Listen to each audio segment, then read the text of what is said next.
Hey guys. So today I want to talk about a topic that's been on my mind lately, and that is the topic of insecurities, and in particular, how do you overcome them if you know you have them? So personally, I've had some stuff happen recently that sort of brought up the issue for me, and I believe working on them happens in sort of two phases, right? The first one is understanding, really coming to an understanding of like where it came from, what it really is, all that. And when you really work with that like internally and you come to that sort of understanding, it begins to lose its power. And when you've really got it internally and energetically, you can then take actions to really solidify that you've learned the lesson, you've assimilated it, and that's sort of how it works. But how do you get to the point where how do you work on the understanding? I mean, I think everyone kind of knows like that we have these things. Sometimes they're traumas that come from childhood, and we have to work through them. But sometimes you come to an intellectual understanding, and that doesn't necessarily translate into an emotional understanding. And so I've come across an interesting method for dealing with this, especially helping with like the understanding phase of it all.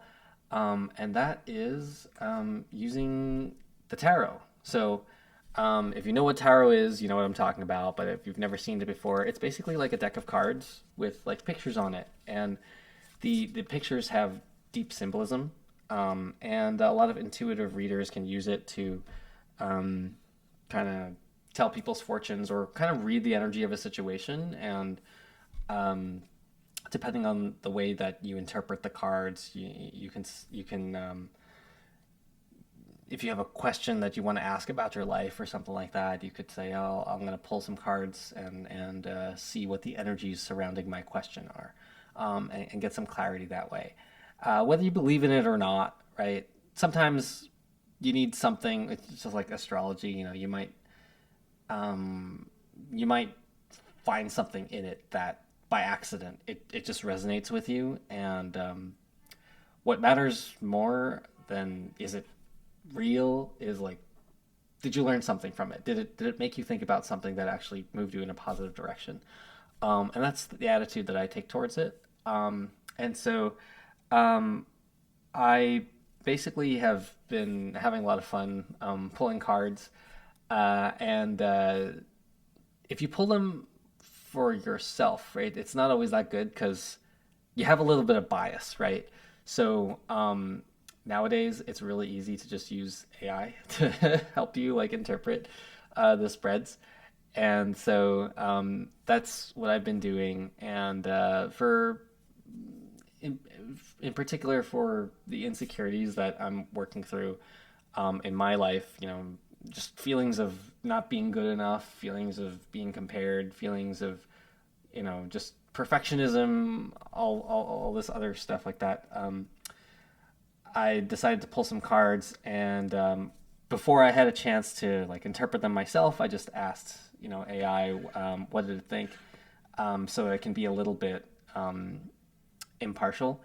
And I have this beautiful spread right here in front of me, and I'm going to show it to you guys, and I'm going to read what AI came up with, and I'm going to just say, my reaction to that, like what I think of it, and how I think I might be able to apply this in my life. So, yeah, here goes.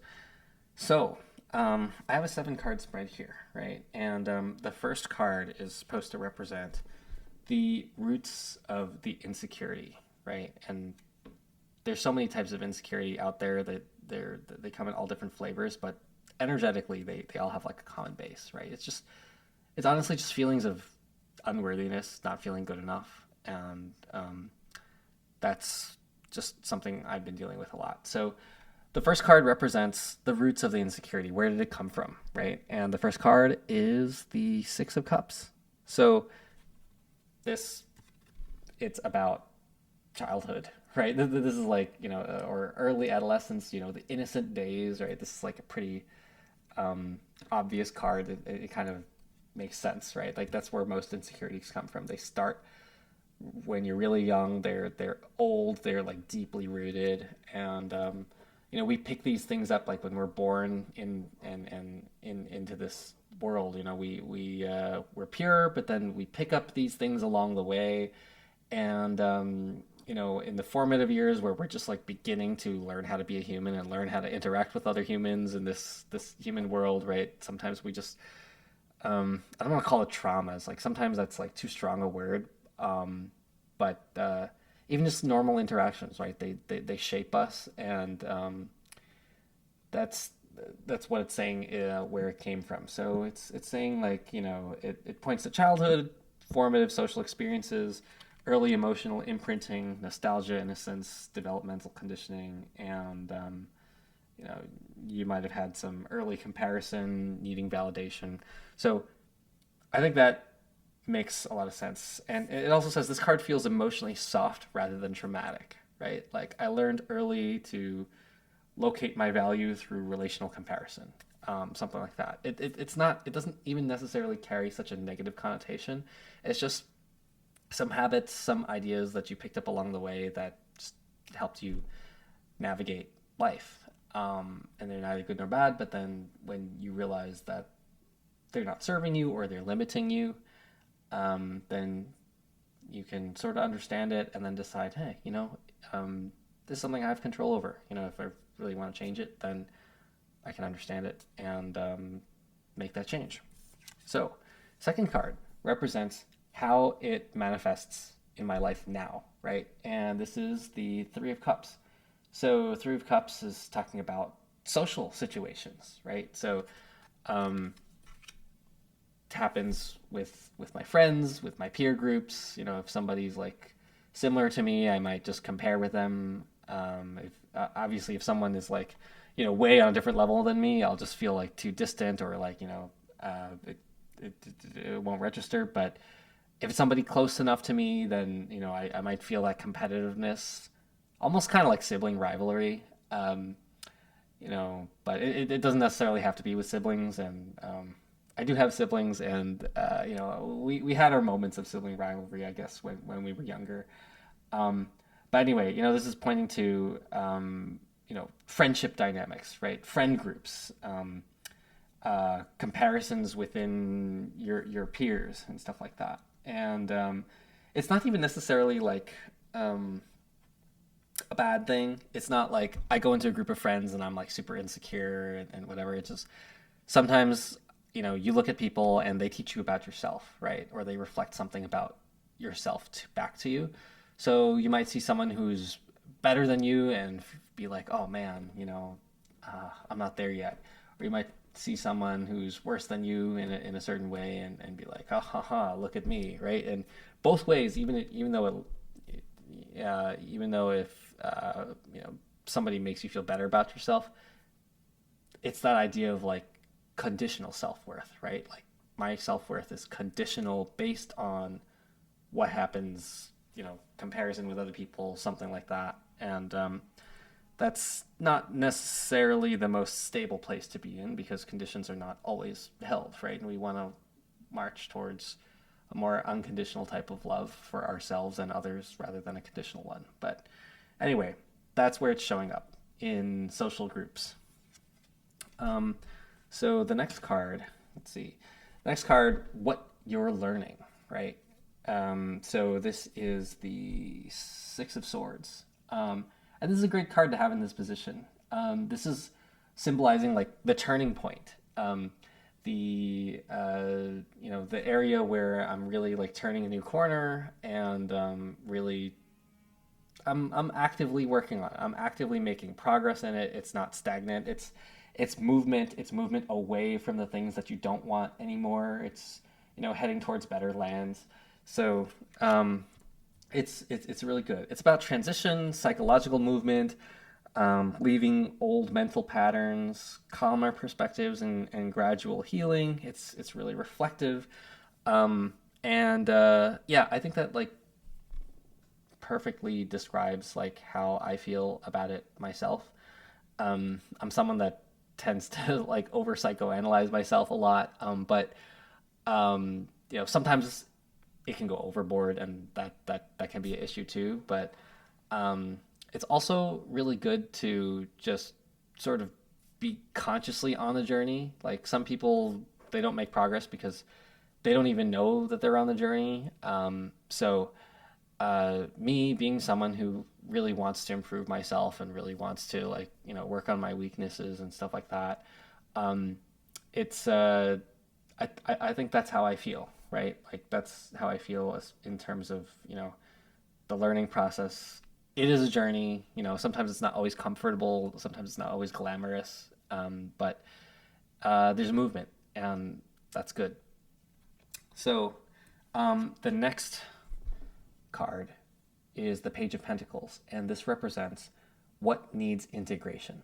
So integration, it just means like when you understand yourself and you come to an acceptance of it and you let go of all resistance, and you never forget what happened, but you learn you learn the lesson and you only get the positive outcome from it. You don't have any negative emotional charge towards it anymore.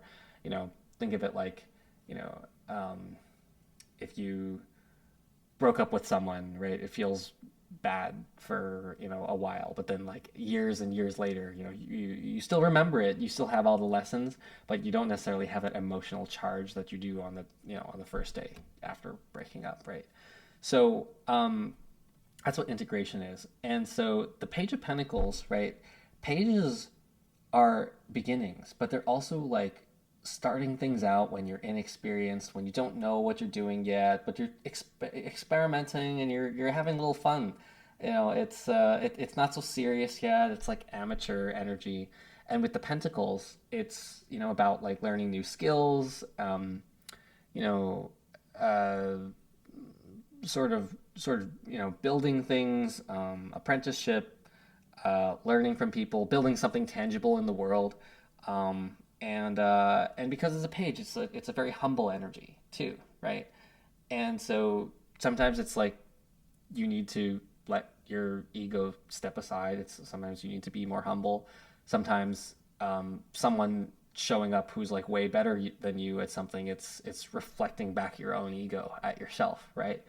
And so I think this is also a great card for this is something that I need to work on integrating. It's just something that uh, yeah, I need to sort of just embrace that energy of the page that's just starting out, and it's okay that I'm not perfect yet, right? It's understood that I'm inexperienced. It's understood, you know, like where my level is. The page doesn't presume he's the king, right away, right? He's just kind of he doesn't even presume he's the knight, right? He's just learning and just sort of carefree, trying to work towards something without too much attachment, right? And so that's where I would like to be, and that's where I that's where I need to integrate myself. Um, AI says it asks you to shift from "Am I better than others?" to "Am I steadily becoming more capable and grounded?" Right? And I think it's also saying, focus on yourself. Don't compare to others so much. It's about consistency. It's about learning, craftsmanship, and incremental improvements rather than just like, oh, I'm going to be perfect and I'm just going to get there already, right? So a perfect card to have in that position. Now, the next one is really interesting. Your emerging self. And the card in the position of your emerging self is the Wheel of Fortune. So, um, Wheel of Fortune. It's a lot of people when they see this card, they just think like money, like oh, you won the jackpot, right? But it has a kind of interesting interpretation in this reading that I wouldn't have thought of. It's saying this suggests a major shift in perspective. You're beginning to understand value fluctuates, status fluctuates, beauty fluctuates, skill fluctuates, life positions change constantly. The wheel teaches identity cannot safely rests on comparative superiority because the wheel always turns. This card often appears when someone is moving towards psychological flexibility, acceptance of cycles, less rigid ego attachment, and a broader perspective. There's also a sense that your growth path may naturally expose you to many impressive people, forcing evolution around the issue.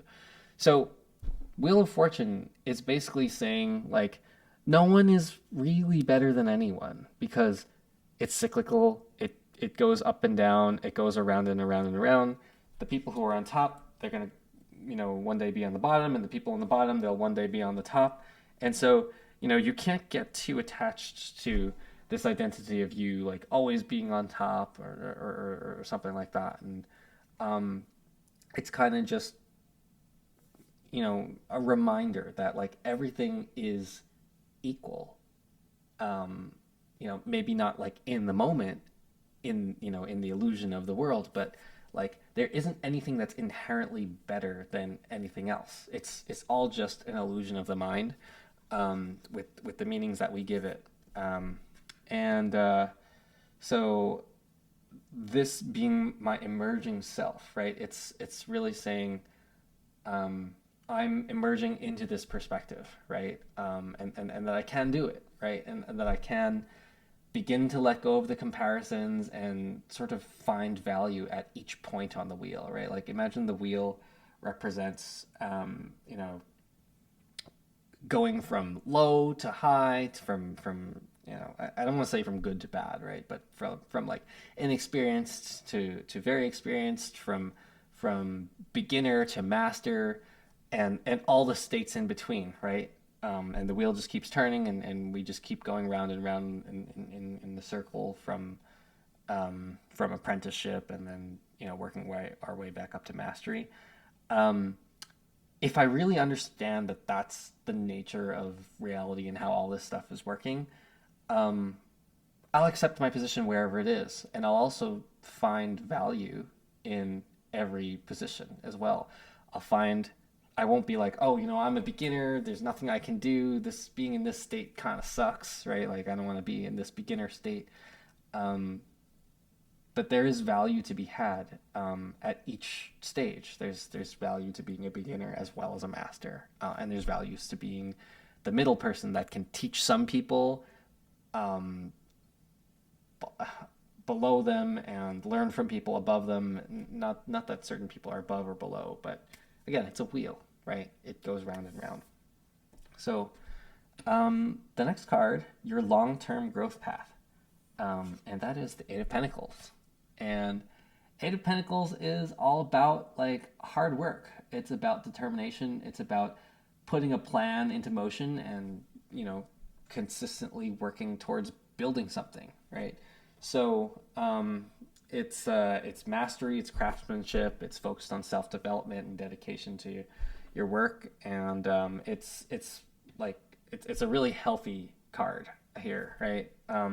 So being that this is the long term path for me, it's just probably something that you know you'll never be done, right? You'll never be. I don't think I'm ever going to be done facing my insecurities. It might be something I have to work on for the rest of my life, but that's the journey, right? And there will always be a next step. There will always be a next phase, and that's not a bad thing. It's not saying like, oh, you'll never master it.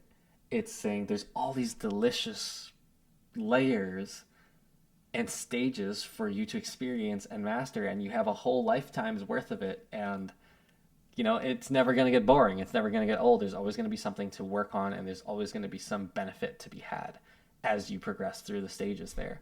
And it also just means I need to like be mindful of it. I need to like really think about it and purposefully take steps to work on it. And I think that's perfect for me.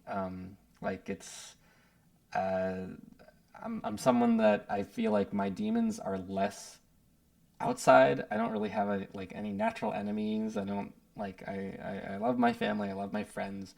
I love the people I work with. Even though sometimes they're annoying, but it's I don't really have too much beef with people in the outside world. a lot of it is my inner demons, and then sometimes if my inner demons get too crazy, then people will show up in my life to like reflect that back to me. Um, but just I guess knowing that it's something that I can work on, and it's something that I can put consistent effort in, and it'll show results. That's sort of the mindset to have, and that's great. And now we're at the last card in the spread. Your matured energy, and this is perfect. Perfect, a perfect way to end the spread. It's the King of Pentacles. The Kings represent mastery. It represents, well, I mean, yeah, the good side of Kings represent mastery. Sometimes they can also represent like stubbornness too, but in general, it's mastery. And then, especially in the case of Pentacles, it's, stability, in a more literal sense, it could be like financial stability and a provider type of energy. But it's just mastery of like the earthly domain. It's mastery of the practical stuff, and that's the Eight of Pentacles leading into the King. It makes so much sense. So being that that's where it's headed, right? It's excellent as an outcome. The King is secure because his worth is internally stabilized. He doesn't need to prove himself to anyone. He doesn't need to constantly compare, right? He trusts what he's built. He values substance over performance. He understands long-term growth. He's grounded in reality. This card suggests that your trajectory is towards calm self-confidence, mature self-worth, less emotional volatility around status and comparison, and appreciating others without feeling diminished by them, right? That goes back to the, appreciating others and yourself wherever you are on the wheel, right? Whether you're a beginner, whether you're a page, whether you're a knight, whether you're a king, whether you're a queen, wherever you are on the journey, right? And loving every stage of it. And I think that's really what I'm learning to do now. It's not always easy, especially in the moment, in the heat of the moment, right? We're all human. That's just how things are sometimes. But um, yeah, I pulled these cards for myself, but um, of course, I believe that humans, no matter where you are, no matter where you're born, we're all kind of going through very similar energetic lessons. A rich person and a poor person, or two people in two different countries, you might actually be going through very similar lessons energetically, even though the outside situation looks very, very different. And so, this is like a personal thing that I pulled for me, but hopefully, if you're watching this, if you found this video and you watched to the end, I'd like to think that there's some relevance here for you.